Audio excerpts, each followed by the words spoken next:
حضرت علی کی توثیق ہے، ٹھیک ہے نا، علی سے محبت نہیں رکھے گا مگر مومن، علی سے بغض نہیں رکھے گا مگر منافق، صحیح مسلم 240 نمبر حدیث۔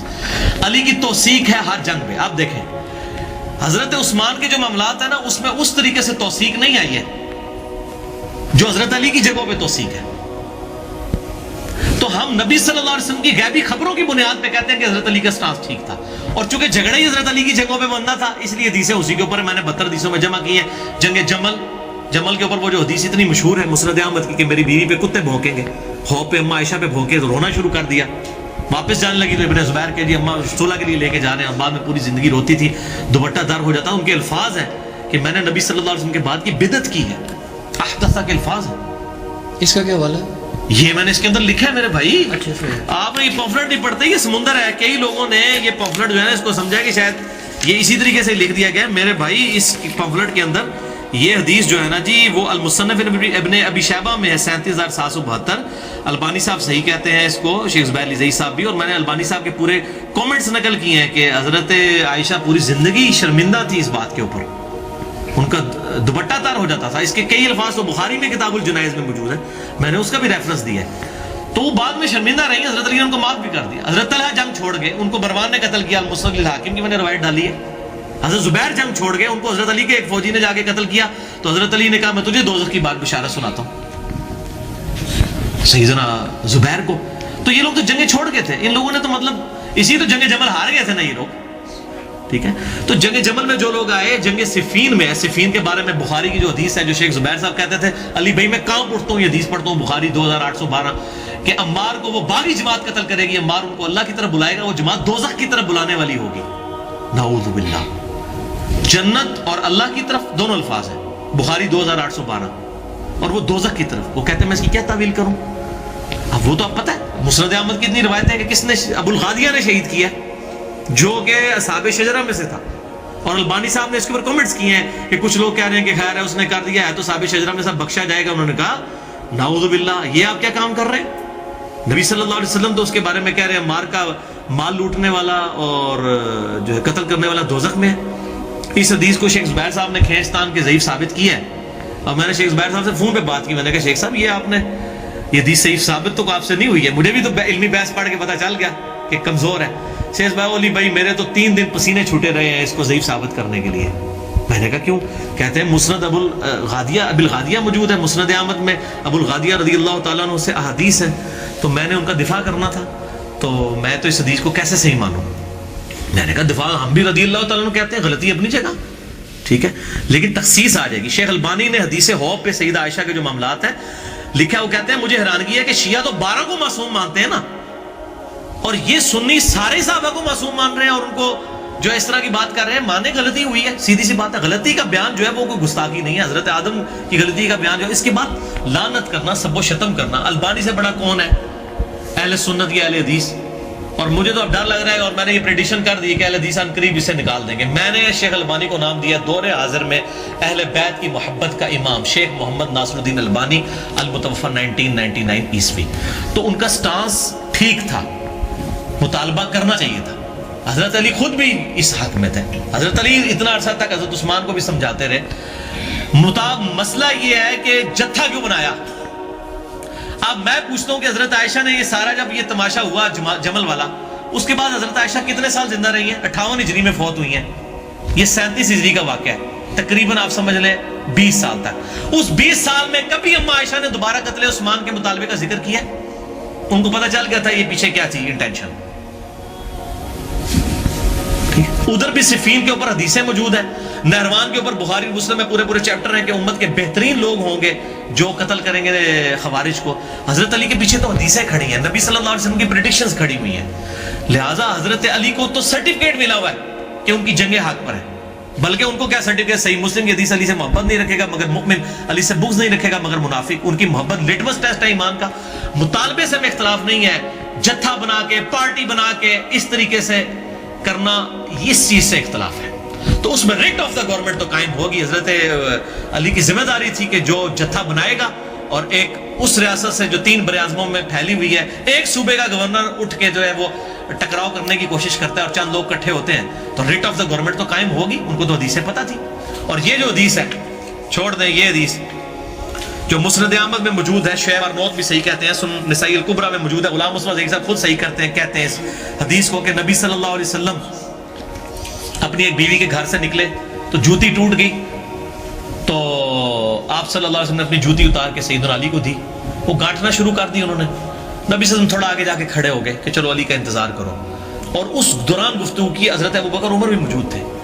آپ نے کہا کہ دیکھو اللہ تعالیٰ نے مجھے دعوت حق دے کر مبعوث کیا، لوگوں نے میرا انکار کیا، ایز اے لاسٹ ریزارٹ مجھے قرآن کو منوانے کے لیے تلوار اٹھانی پڑی، اور تم میں سے ایسا بھی شخص ہے، ایسا خوش نصیب شخص کہ جسے مسلمانوں کو قرآن منوانے کے لیے، کس کو؟ مسلمانوں کو، نبی صلی اللہ علیہ وسلم نے خود سرٹیفکیٹ دے دیا ہے۔ خوارج بھی مسلمان ہی تھے، تعویل کی غلطی لگی ہوئی تھی، اہل جمل بھی مسلمان ہی تھے، اہل صفین بھی مسلمان ہی تھے، ہم ان کو کافر منافق نہیں کہتے۔ مسلمانوں کو قرآن منوانے کے لیے مسلمانوں کے خلاف تلوار اٹھانی پڑے گی۔ حضرت ابوبکر کہتے ہیں یا رسول اللہ میں ہوں، حضرت عمر کہتے ہیں میں ہوں۔ آپ نے فرمایا بلکہ وہ شخص جو میری جوتیاں گانٹ رہے ہیں۔ صحابہ دوڑے نبی صلی اللہ علیہ وسلم کی بات سن کے حضرت علی کے پاس، اور کو آپ کے لیے اتنی بڑی بشارت ہے کہ آن دی بیہاف آف پروفٹ آپ یہ کام کریں گے۔ حضرت علی مسکرا پڑے۔ صحابہ کہتے ہیں ہم سمجھ گئے کہ حضرت علی کو یہ بات پہلے سے پتہ تھی کہ میں نے یہ کام کرنا ہے۔ وہ پائی جی ڈیوٹی لا کے گیا نبی صلی اللہ علیہ وسلم خود، انہوں یہ شک ہوئے گا کہ منو جمل کرنی چاہیے ہے، صفین کرنی چاہیے ہے، نہروان کرنی چاہیے ہے، اس کے پیچھے تو نبی کھڑا ہوا ہے۔ تو یہ دھوکے دیتے ہیں، یہ روند مارتے ہیں، بھائی یہ دلائل النبوہ ہیں، نبی صلی اللہ علیہ وسلم کی نبوت کی خبریں ہیں، اور پھر یہ المصنف ابن ابی شیبہ سے لے کے آتے ہیں کہ جی سیدنا علی پچھتاتے تھے کاش میں جمل سے 20 سال پہلے فوت ہو گیا ہوتا۔ اور یار یہ دردناک چیپٹر تو پڑھو، وہ اسی طرح پچھتاتے تھے۔ وہ پچھتانا یہ نہیں ہے کہ مجھ سے غلطی ہوئی ہے، وہ پچھتاتے اس طرح تھے جس طرح قرآن میں آتا ہے سورہ مریم میں کہ حضرت مریم پچھتاتی تھی، جن کے پاس حضرت جبرائیل خوشخبری لے کے آئے بیٹے کی خوشخبری لائے نا، سورہ مریم پڑھ کے دیکھیں، جس نے فرشتہ سامنے دیکھ لیا، اللہ کی بشارت دیکھ لیا، اب اس کو کوئی شک رہ گیا؟ بتائیں مجھے۔ اچھا، اس کے بعد آتا ہے ان کو حمل ٹھہر گیا، وہ ایک درخت کے نیچے جا کے بیٹھی اور وہاں کہتی کاش میں بہت پہلے ہی مر کے مٹی ہو چکی ہوتی، نسیہ منسیہ ہو چکی ہوتی، لوگ مجھے بھول چکے ہوتے، میں اس حالت پہ تو نہ پہنچتی۔ اس کا مطلب حضرت مریم کو شک تھا جی، ناسبیو، حضرت مریم کو اللہ اور جبرائیل پہ شک تھا، ان کو پتا تھا کہ اس میں جبرائیل کہتا ہے کہ آپ کے بیٹے کو ہم نشانی بنانے والے ہیں۔ یہ بحثیت انسان وہ انہوں نے یہ دکھ کیا کہ ٹھیک ہے اللہ تعالیٰ نے مجھے چنا تو صحیح، لیکن ان کو ایک خدشہ تھا کہ اتنی بڑی ازمائش میرے اوپر آئی ہے، اس ازمائش سے میں کیسے نکلوں گی؟ لوگ تو کہیں گے یہ بچہ کہاں سے اٹھا کے لے آئی، اس کی تو شادی نہیں ہوئی ہے۔ انسان ہونے کی حیثیت تو انسان کو پریشانی تو ہوتی ہے۔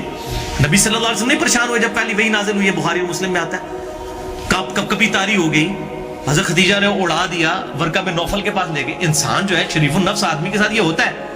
تو حضرت علی جو ہے وہ حضرت مریم جو کہتی تھی میں نسیہ منسیہ، کاش پہلے ہی مر چکی ہوتی میں، حضرت علی جو کہتے کاش پہلے مر چکی ہوتا میں اس سے پہلے 20 سال پہلے، وہ اس لیے کہ علی کے درد کو سمجھے۔ واللہ میں اکیلے میں سوچتا ہوں مجھے حسین پہ اتنا رونا نہیں آتا جتنا علی کے اوپر آتا ہے۔ اس شخص کو دیکھیں جس نے سب سے پہلے اسلام قبول کیا، جامع ترمذی کے حدیث ہے زید ابن ارقم سے کہ سب سے پہلے علی نے اسلام قبول کیا ہے، حضرت خدیجہ کے بعد، پھر زید ابن حارثہ نے، اور پھر ابوبکر صدیق نے۔ یہ ترتیب ہے ان کی زمانی۔ یہ تو جعلی ہے نا جی، بچوں میں زید، عورتوں میں خدیجہ، تاکہ علی کا ٹائٹل چھین لیا جائے، یہ اس لیے کیا ہے۔ نہ علی نے کیا اسلام پہلے قبول، کتنی حدیث موجود ہیں المستدرک الحاکم کے اندر، سنن نسائی الکبریٰ کے چیپٹر خصائص علی کے اندر موجود ہے، جامع ترمذی میں موجود ہے۔ آپس میں تو اکٹھا تو نہیں کسی نے کلمہ پڑھا، آپس میں ترتیب موجود ہے۔ تو حضرت علی جس نے سب سے پہلے اسلام 7-8 سال کی عمر میں قبول کیا، باقی تو کافر سے مسلمان ہوئے ہیں۔ دیکھ لیں جتنے بڑے بڑے اصحاب ہیں وہ تو مسلمان تو نہیں تھے نا، بعد میں مسلمان ہوئے نا، کوئی 40 سال کی عمر میں، کوئی 45 سال کی عمر۔ حضرت علی تو بچپن سے آپ صلی اللہ علیہ وسلم کی جو ہے وہ ساتھ اٹیچ، جس شخص نے بچپن سے اسلام قبول کیا، ہر وقت حضور کے ساتھ رہا، غزوہ خیبر میں اسلام کو فتح دلائی، غزوہ خندق میں ابن عبد الود جس کا کوئی مقابلہ کرنے کے لیے آگے نہیں ہوتا تھا، جو 100 بندوں سے اکیلا لڑتا تھا، اس کو قتل کیا، جس نے اسلام کو اس اور شب ابن ابی طالب کے اندر اس نے وقت گزارا 3 سال کا، جس نے اسلام کو زیرو سے اس بلندی ایپیکس پہ پہنچتے ہوئے دیکھا کہ حضرت عمر کے دور میں 3 براعظموں تک اسلام کی حکومت پہنچ گئی، اور اس کو اپنی زندگی میں یہ چیز دیکھنی پڑ رہی ہے کہ اس کے سامنے وہ اسلام کا نظام جو ہے وہ بکھرتا جا رہا ہے بنو امیہ کے گورنروں کی وجہ سے۔ حضرت علی نے بہت کوشش کی ہے، میں نے اس میں روایت ڈالی ہے مستدرک الحاکم سے اور سنن نسائی الکبریٰ کا چیپٹر خصائص علی، اس میں سے کہ نبی صلی اللہ علیہ وسلم فرمایا کہ اے علی، اگلی امتوں میں بدبخت سب سے بڑا وہ تھا جس نے قوم سمود کی اونٹنی کو قتل کیا تھا، اور میری امت کا سب سے بڑا بدبخت وہ ہے جو تجھے قتل کرے گا۔ تو قوم سمود کے بدبخت نے جب اونٹنی کو قتل کیا تو قوم سمود پہ عذاب آیا نا۔ سیدنا علی کے قتل کے بعد اس امت پہ عذاب آیا ہے، اور عذاب کیا آیا؟ ملوکیت کی شکل میں مسلط ہو گیا۔ ان لوگوں نے، حضرت علی ایک آخری کوشش تھے کہ کسی طریقے سے ابو بکر اور عمر کی خلافت کو بحال کیا جائے، جس سے سیدنا عثمان کے گورنروں نے سپائل کر دیا تھا۔ میرے اس پہ پورا لیکچر ہے، مسئلہ number 116A، 116B، 116C، 116D، 116E، کہ کس طریقے سے سپائل ہوئی ہیں یہ چیزیں۔ سیدنا علی تو آخری کوشش تھے، تو میرے بھائی اس نے تو کہنا تھا کاش میں مر چکا ہوتا، میرے سامنے اس طریقے سے معاملات نہ ہوتے، اس طریقے سے مجھے یہ دکھ نہ دیکھنے پڑتے۔ اور سیدنا علی کے آپ اگر دیکھیں کس طریقے سے وہ کوفے میں بیٹھ کے اکیلے رویا کرتے تھے کہ اسلام کو شرازہ بکھر رہا ہے، کوشش کر رہا ہوں کہ کسی کے سے سمٹ جائے، لیکن ان کے لوگ ساتھی ہی نہیں ہیں اس طریقے سے دیکھتے۔ اور بعد میں لوگ پچھتاتے تھے نا جی، آج تک ہم پھر پچھتا رہے ہیں نا کہ حضرت علی کا اس وقت ساتھ دے دیتے باقی لوگ بھی۔